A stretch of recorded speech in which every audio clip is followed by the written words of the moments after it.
नमो राघवाय। जय श्री सीताराम, जय श्री सीताराम।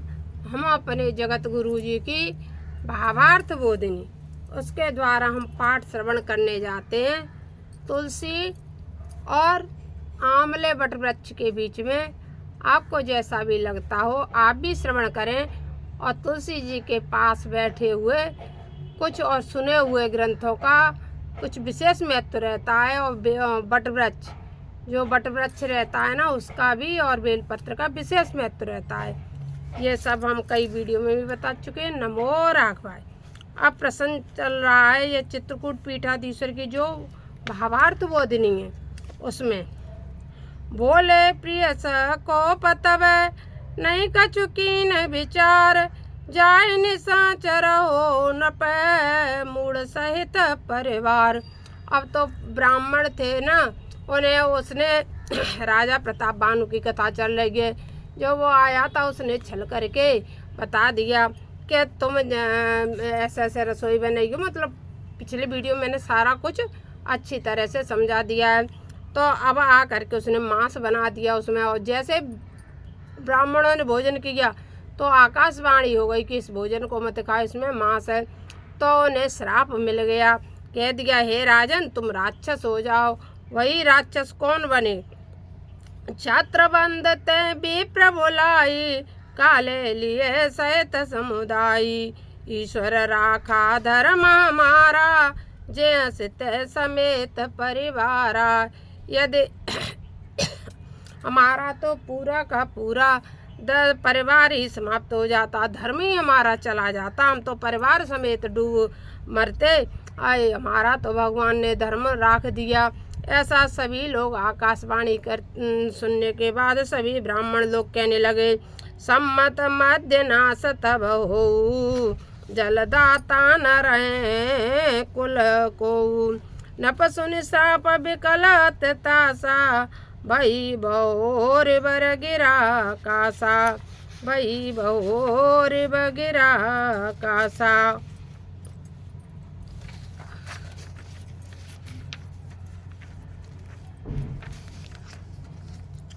विप्रौ सांप विचार न दीना नहीं अपराध भूप कछुकीना। चकित विप्र सब सुनि न भवानी भूप भयो जय भोजन खानी। और जैसे आकाशवाणी हुई कि विप्रों ने सोच विचार करके श्राप नहीं दिया, क्योंकि उसमें राजा का कुछ दोष नहीं था। राजा प्रताप बानु को उसमें कुछ दोष नहीं था। यह भी आकाशवाणी हो गई और राजा तुरंत ही अपनी रसोई में चले गए। तेनयन सन नहीं भी प्रसुआरा फिर राहो मन सोच अपारा। अब राजा ने देखा कि वहाँ न जो भोजन बनाने आए थे वो था न कोई था। और राजा के साथ तो छल किया हुआ था, क्योंकि एक समय राजा ने उस राजा को हरा के भगा दिया था ना, उसी ने छल से सारा यह कार्य किया था। सब प्रसंग मई सुर ने सुनाई त्रसते पर अवनी अकुलाई। और सब प्रसंग उन्होंने सभी को सुना दिया कि मेरी कोई गलती नहीं है, मेरा ये साथ छल हुआ है। भूपति भावी मिटई नहीं जदपि न दूसर तो किए अन्यता हो नहीं। बेप्रसापते घोर न के जो हानि होती है वो हो करके रहती है, लेकिन मेरा साप व्यर्थ नहीं जाएगा। मैं यह तुम्हें बता रहा हूँ। अस कह सब मही देव सिधाए समाचार पर लोगन पाए। सोचहि दूषण देव ही देही बिरचत हंस काग किए जेही। उपरोहित भवन पहुँचाई असुर तापसन खबर जनाई।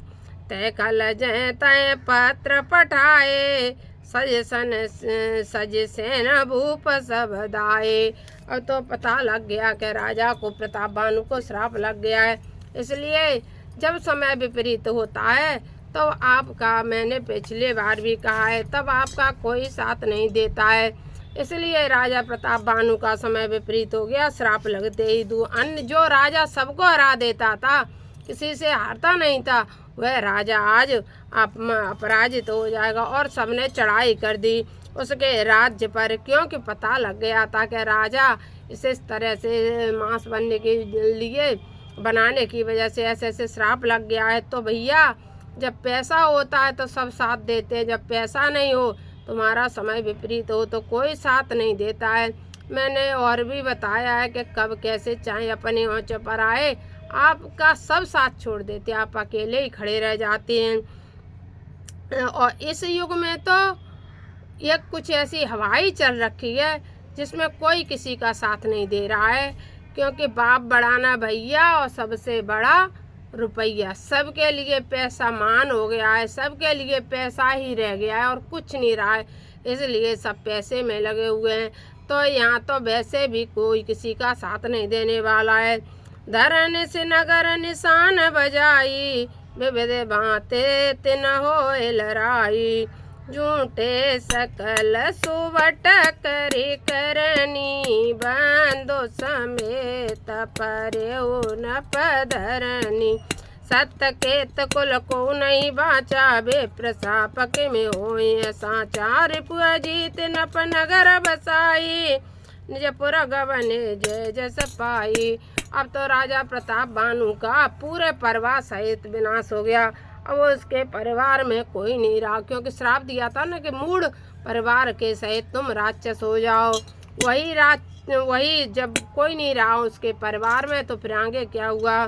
भरद्वाज सुनी जाए जब, होई विधाता बाम, दूर मेरे समझन कज में, त्याय व्याल समदाम।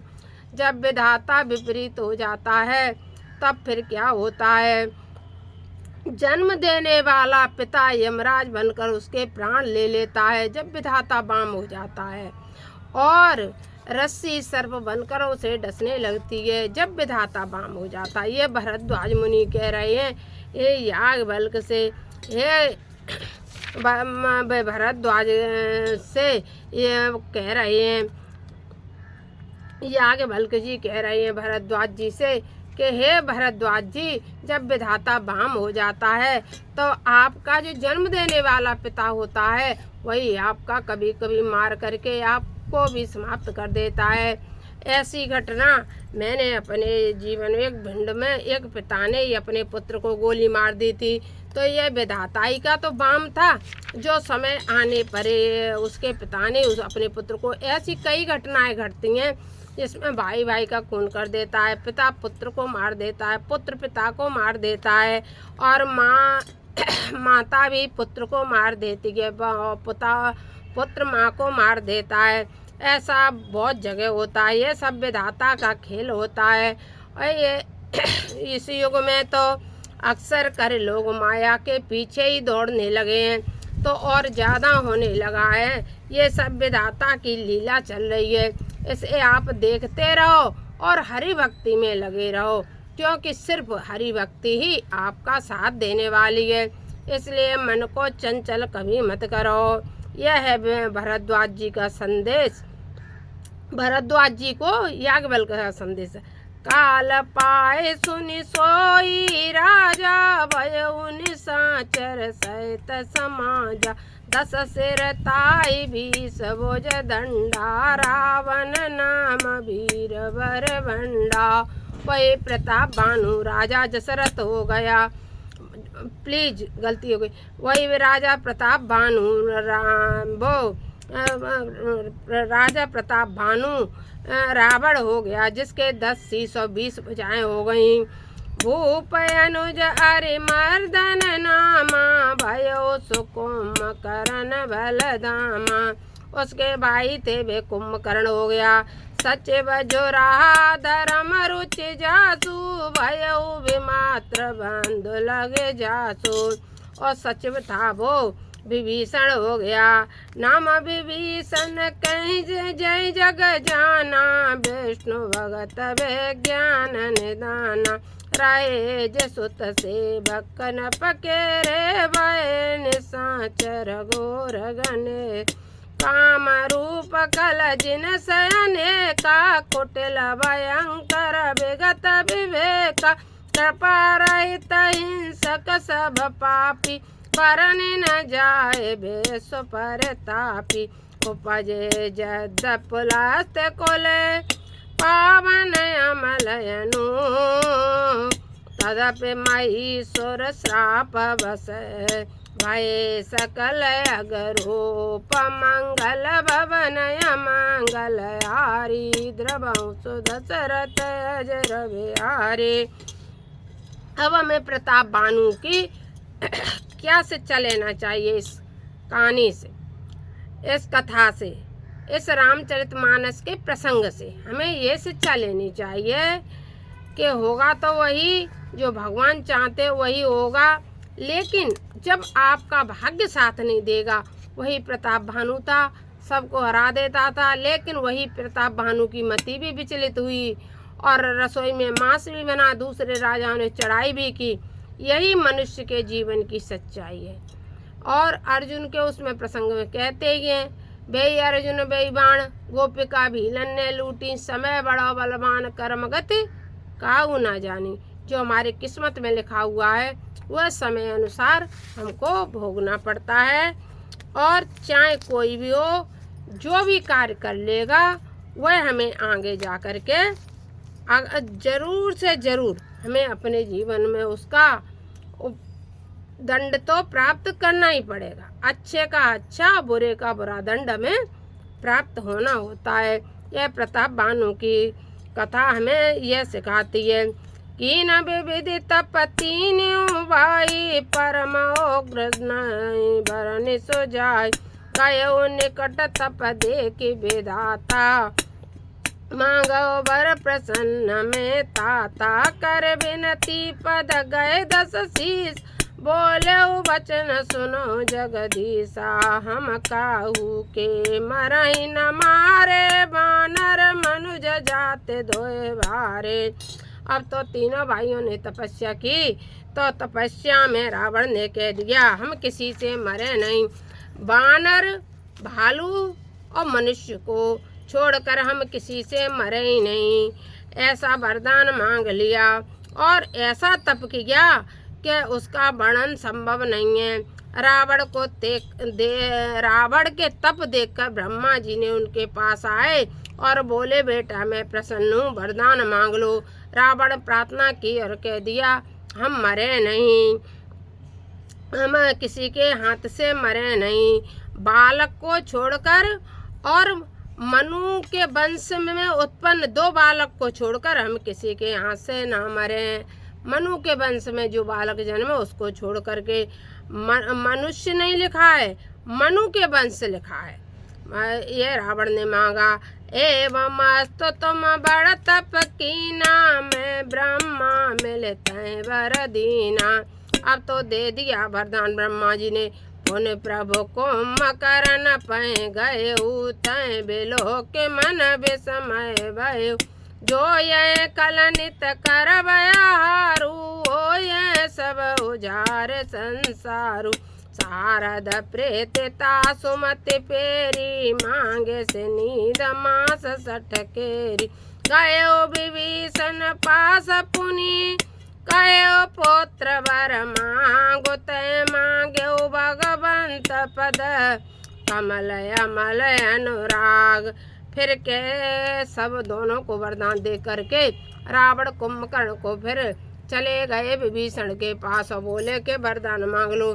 तो विभीषण ने क्या मांगा कि मैं तो जन्म जन्मांतर भगवान के चरणों में प्रेम मांगता हूँ। यह विभीषण ने वरदान मांगा। कि यही भरत ने भी मांगा था कि अरतन धर्मन काम रुचि, अरतन धर्मन काम रुचि। गति न चाहो निर्वाण जन्म जन्म रति राम पद जय वरदान नयन। ये आगे चौपाई आएगी तब हम आपको संक्षेप में नहीं विस्तार में समझाएंगे। नमो राघवाय, जय श्री सीताराम। आपको जैसा लगे कमेंट बॉक्स में लिख देना कि आपको यह मनसूत्र रूपा प्रसंग कैसा, मनसूत्र रूपानी प्रताप बानु की कथा कैसे लगे। जय श्री सीता।